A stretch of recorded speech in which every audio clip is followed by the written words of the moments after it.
We have a very special guest with us today, Isobel Redmond, the Leader of the Opposition, and we've got some great questions. Welcome, Isobel. Thank you, Anthony. It's a pleasure to be here. So Christmas and New Year were pretty quick, wasn't it? It was. Wonderful time. Isobel, we're really here to find out the policy and the thoughts on a number of property issues. Yep. So you happy for me to get right amongst them? Absolutely. Look, the first thing that's very topical, a big election issue, is land tax. So looking at land taxes, the annual average land tax liability for South Australians is 62% above the national average, according to the figures from the Institute of Public Affairs in December 2008. Why? Well, for a number of reasons, mostly because our land tax gets very much out of whack above about $1 million unimproved capital value. And we have obviously this problem with multiple holdings. So in South Australia, the properties that you own other than the one that you live in, the total value of those is put together to assess your land tax. And a lot of people have a lot more value than they expected, and that, together with the fact that the rate, once you're over $1 million, is so high, means that our land tax in this state is simply uncompetitive. Well, the rate goes to 3.7% over $1 million, which in anyone's language, any investor, that's 50% of what they'd expect to get returned from. So the impact of that amount being paid out, let's say to a shop owner, or if it's a large residential investor, it must flow through to the common person, the shopkeeper and the... Absolutely. In fact, one of the things I try to make people understand is that even if you are not directly getting a land tax bill, we are all paying land tax because almost all businesses in this state run out of rented premises. If they are rented premises, there's a landlord who's getting a land tax bill. He's passing it on to the tenant, who's your shopkeeper or whoever, and they're passing it on in their costs to you. So we are all, in a way, paying land tax. But more importantly, what it's doing is forcing investment out of the state. Now, I know that a number of investors have been very vocal about this. They don't get a great sympathy vote because they've probably got a lot of money. But the experience you've got, how do you get the Harry Perks of this world, who has told me, you know Harry? Yep. Firsthand, that he's buying outside this state. I've had a head of one of the key people in the Greek community ring me specifically and say, we are no longer purchasing in this state, we're selling and we're moving out of the state, they've had enough. Are you getting the same feedback? Absolutely, and indeed I've seen letters from other organisations saying to would-be investors in this state, we recommend you consider investing elsewhere than in South Australia. And of course that has an impact on the availability of rental premises, for instance, so that, you know, a young couple wanting to rent their first house rather than buy, there's less available, and that pushes the rental prices up. But unfortunately Kevin Foley seems to think that it doesn't matter because it's only rich people who've got extra places and they're the only ones paying land tax, but we all pay the effects of it. Well, I can assure you that with our residential clientele, we have a number of residential landlords that have had to put their rents up because they've got to a point where they were losing money. They were actually losing money. So yeah. It's not greed, it's just survival. Okay, now the Liberal Party, easy in opposition for rhetoric.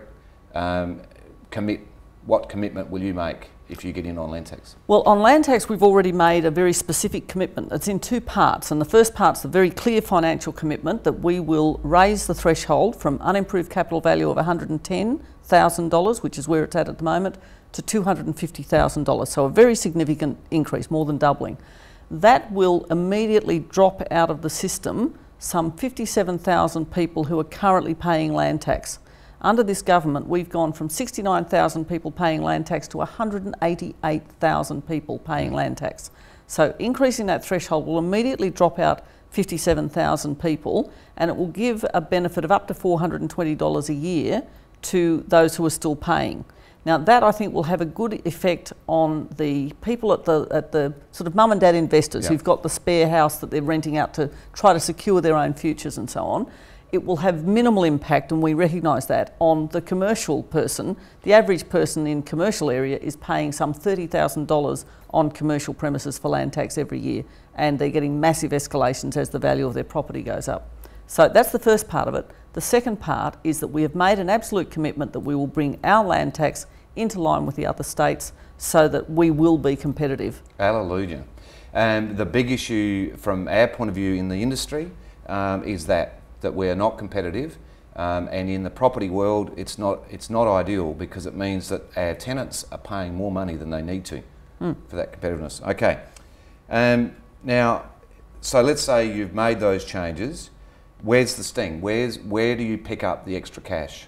Well, we've already identified some $200 million in the budget that we can count as savings, and in fact, in particular, when we announced this particular policy, we said we think we can find the money for that in simply reducing the amount of government advertising, because the government in the first 6 months of this year spent $23 million on advertising, and we think that there is a need for some advertising. You do have to advertise as a government, you know, if you change the watering restrictions, or if you have particular information about bushfire readiness and things like that. There's legitimate government advertising, but I don't think it's necessary for a government to advertise their budget, for instance, and $23 million didn't even meet their own guidelines. Some of it's being investigated by the Auditor General. So there's things like that where we believe we can make savings, because that one promise going from $110,000 to $250,000 will cost us around about $31 million a year.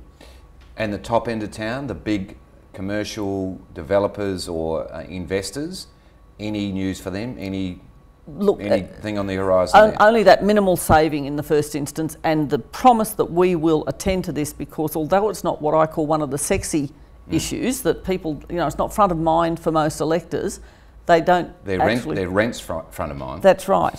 Their rent is front of mind, but people don't realise just how much land tax and this issue is actually impacting on investment in South Australia, on the ability of businesses to stay in South Australia, on a whole range of things that are happening here, and we believe it is absolutely essential that we address this, and that's why the second part of the promise is in fact, I think, the more important one, and that is that we will bring our land tax into line with the other states, because it gets completely out of kilter with the other states, as we said, at about the $1 million mark, where we go way high, and we're 3 and 4 times as high as other states. Now, Isobel, you may not be aware of this, but in November, I think it was, of last year, they changed the definition for land tax purposes, which meant that an owner that had, say, a 1/100th share with another party suddenly became consolidated to take it through to the 3.7%. A lot of those people were paying under the $1 million threshold. Now, the effect of that is, with some of our landlords, about a 600% increase in their land tax. Have you heard of this, and are you aware of it? We have heard of it, and indeed we get a constant stream of people bringing us stories of unbelievable land tax increases, and that's why we've recognised that it's a major problem that we need to address, and the government, in closing that loophole, has in fact created a problem for a lot of would-be investors, and I think what we'll see, if that isn't remedied, we'll see people going into other states for investment. I would argue that because, you know, we're property people, I would argue that it was never a loophole. No, it was the rate that was struck, because if it was a loophole, they would have prosecuted people. So they changed the law, which means they changed the formula. So in essence, they've increased very substantially from last year. Very substantially, they've effectively increased that rate. Yeah, well, and I agree. It wasn't a loophole. It was a perfectly legitimate way to conduct your affairs. My very first tax law case that I ever learnt was the Inland Revenue Commissioners and the Duke of Westminster, in which it was made quite clear law that anything that's within the law is what you should be doing. Yeah. You know, no one wants to maximise their tax, and it was a perfectly legitimate thing to do. And you know, it becomes a nonsense then if you can't have different entities holding properties. So if the average rate that was pre the change generated X amount of income for the government, and now it's 3X because of the change that they made, where's the extra 2 times of the revenue gone? Into general revenue, and this government just spends it. Right.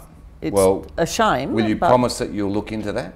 I'll absolutely promise to look into that, because I think there are a number of issues, and we've had some ridiculous issues come to us in terms of land tax and stamp duty and the way they're managed in this state, and there seems to be little flexibility in a whole range of areas there.